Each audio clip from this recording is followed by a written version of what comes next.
Ladies and gentlemen, learners from all over the world, it's Teacher Will and I'm back with another Insight video.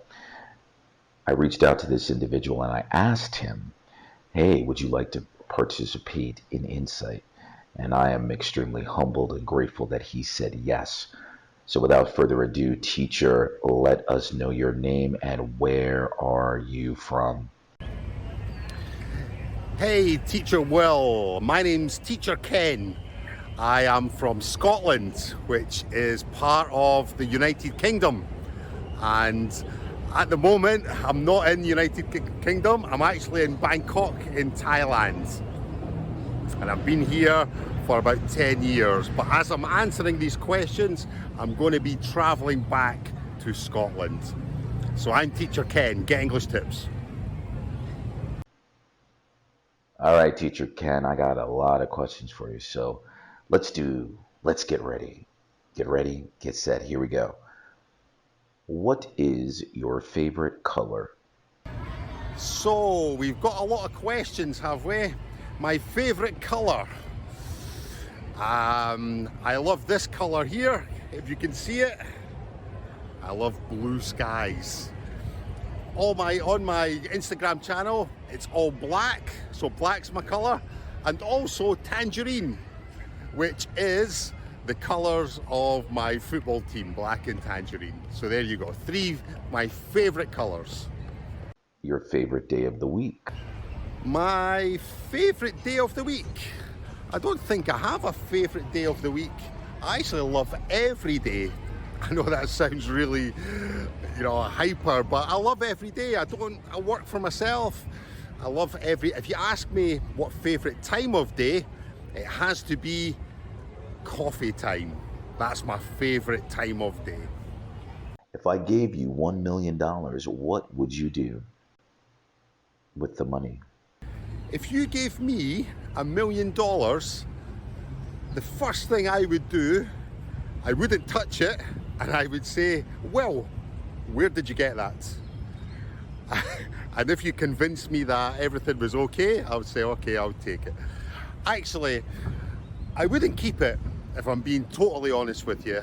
I've got enough for myself. What I would do is, in my home city, we have what we call food banks, and it's people, families that can't afford to feed themselves. They go to the food banks to get their meals for their families, which I think is crazy. So Scotland is part of the United Kingdom and the 6th largest economy in the world, and yet there are people that cannot afford to feed themselves. So if you gave me $1 million, I would give it to those food banks in my home city so that everybody could have a meal. And then I would try and get Scotland to be independent from the United Kingdom. There we go. Here's another question for you. If you could live anywhere in the world for 6 months, where would that be? Well, this is quite easy. Where would I want to live? Ever since I've been maybe about 14, 15, 16, I've always wanted to live in Paris, in France. I love Paris. I love the city. I've been a few times, and it's been a dream of mine to go and live in Paris for 6 months of the year. So that is my answer. If I could live anywhere in the world for 6 months, I would live in Paris, France. Bonjour. All right, Teacher Ken, one last question, personal question for you. What is your guilty pleasure, if you have one?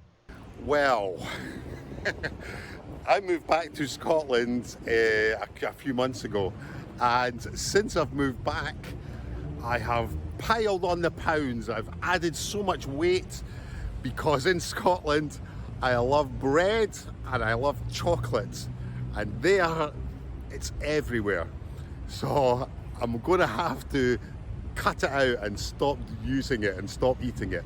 So my guilty pleasure, chocolate, any type of chocolate, and bread. Teacher Ken, you're a teacher. Please share with us the thing that you love the most about teaching. Hey, Teacher Will. It's 1 a.m. now. I'm in the Bangkok airport, in Suvarnabhumi airport here. So this is the beginning of my journey back to Scotland, about 15 hours I think. What's my favourite thing about teaching? It has to be the interaction with the students. I love it. I love going into a classroom and holding everyone's attention and the banter backwards and forwards that I have with the students. Absolutely love it. So that would be my number one thing that I love about teaching. I love the interaction with my students. Love it. For future teachers, what suggestions or advice would you have for them? So what advice would I give to new teachers? Very, very easy. Very easy. Never be fake. As soon as you're fake, the students will know immediately that you're being fake. So this would be my number one advice to new teachers. When you're in the classroom, be yourself. If you don't know, you don't know. Just be yourself and never be fake. That's my biggest advice. Now, I have a lot of specific English questions for you. So let me start with one I think is one of the most important. Teacher Ken, I'm scared, I'm afraid. How can I overcome my fear in English? The biggest fear in English, everyone has fear, everyone. No matter what you do, if you do something new, you're scared of maybe looking a fool or failing or whatever. But just remember this, that the best things in life are just beyond your fear. If you conquer that fear, the best things in life just lie beyond it. Just always remember that. Hard to get out your comfort zone. It happens to everybody, but everybody that achieves something in life will always tell you this, that once you get out your comfort zone, this is when the magic happens. It takes a big effort to change and get out the comfort zone, but when you do, this is where it all happens. So that's what I would say if you have the fear, is get out your comfort zone and the magic will happen then. What specific tip or tips do you have to improve one's speaking? So tips to improve your speaking, right? Well, this is something that I did when I was learning Spanish. I would write down dialogues of situations, maybe at the coffee shop or in the supermarket or in the bank, something like that. And then I would have a two-way conversation. I would write it down. I'll give you an example. When I was looking for an apartment in Spain, I wrote down what I wanted to say, and then I also wrote down what the person would reply to me. And then I would just practice this. So a great way to improve your speaking is to write down dialogues of conversation that you would have and what people would say to you. Because remember, in your own language, you're going to be using specific words, right? All the time. And it's the same in English. You start using the same words that you would use every day. So that's number one. Write down dialogues of different situations. Number two is to get a book or a blog or something that you read regularly, something that is interesting for you, and get it and just speak when you read. Speak. And if you do this for 15 minutes a day, I guarantee that your speaking will improve beyond all recognition. And this just comes down to practice. So that's my two top tips for you. Write dialogues and speak when you read. How about tips to remember vocabulary words? So I've just arrived in Scotland, and the next question is about remembering vocabulary, right? Well, one thing, again, this is something I always tell my students, remember vocabulary. I see a lot of students and they write down maybe about 50 or 60 words, and I feel it's just a huge waste of time. What you should be doing is only writing down or remembering vocabulary that you're going to use. If you don't use the vocabulary immediately, you're going to forget it. So one thing to do is, if you get a new word, is to write down 3 sentences with that word. And if you do that and repeat the sentences over and over, you're going to remember that vocabulary because you've made it personal for yourself. That's my take on it. How can I improve my pronunciation? So, Teacher Will, I'm actually back in my home city of Dundee in Scotland. I've went from 40 degrees in Bangkok down to 4 degrees here. And as you can probably hear, it's very, very, very windy. And whatever hair I've got, it's everywhere. So you want to talk about pronunciation. The best thing, I guess, for pronunciation, and it's anything when you're learning English, is to copy and repeat and copy. This is how we get really good pronunciation. And also as well, remember for linking sounds. Usually, like if a word if a word begins with a vowel sound, we can usually join on from the previous words. Like for example, turn on, turn off. I love it up here. So we can actually join the two words together, and this helps us to speak a little bit smoother. I think I'm going to head away from here. I'm so cold. But before I go, I will give you a little panoramic of my home city, if you can see in the background. There we go. I'm moving up smoking. How about improving my spelling? Hey, Teacher Will. So I've came down from the top of my home city in Dundee, and I'm now at the waterfront here. So the next question is about spelling, right? I have tips for spelling. Spelling's actually the easiest one out of the lot because nowadays there's so many applications you can use. And one thing I always, recommend to students is Microsoft Word. It's fantastic for spell checking to see what you've done, but you have to type it in. Another one is on Google Translate. Again, if you can type it into Google and you press play, it will actually speak what is there. And then if any words are wrong, then obviously you're going to hear it, and this will help with your English in general as well. So for spelling, Google Translate is fantastic. Just put it into there, press play, and it'll speak to you, and it'll show up any words that are incorrectly spelled. Teacher Ken, what are your thoughts on accent versus fluency?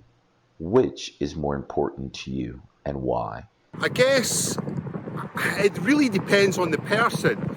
If you're a total beginner, then fluency is obviously very, very important, much more important than accent.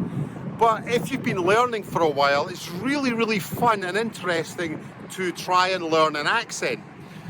I mean, for example, when I was in Spain and I was learning Spanish, I lived in Andalusia in the south of Spain, and the accent there was very, very different to most other parts of Spain. They would drop the S sounds and the D sounds, and it was really interesting and fun to try and speak like that with no S and no D. I'll give you an example. When I went to, the first time I heard it, I was in a restaurant with my Spanish friend, and they ordered swordfish. Now in Spanish, the word swordfish is pez espada, but they didn't say pez espada, they said pepa. They dropped the S's and the D's, which to me sounded really, really funny. I was, what are you saying? So accent v fluency, if you're learning, then fluency is obviously more important than accent, but it's really fun to try and learn an accent. Everyone learns differently, so it's really up to the learner what they think is more important.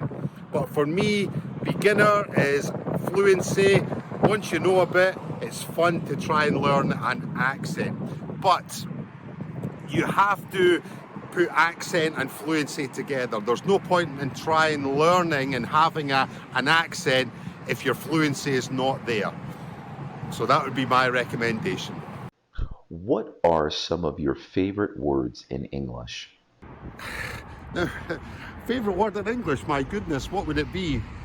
Well, one of my friends actually said to me that he wanted to say hello to everybody in the world. That was his dream. Everyone he met, he wanted to say hello. And it's always stuck with me. So I guess my favourite word in English would be hello, because it's the start of everything. And it's great, I love it. Hello. And obviously, bye for now. Bye for now to me means I will see you again very, very soon. So there we go. Hello and bye for now. How about any of your favorite idioms? Well, Teacher Will, my favourite idiom is this. You can take the horse to the water, but you cannot make it drink. And to me, this is all about responsibility, having personal responsibility. People can show you things and show you how to do things and take you by the hand and give you all the advice in the world, but at the end of the day, it's up to yourself to have the responsibility and the accountability to actually do something.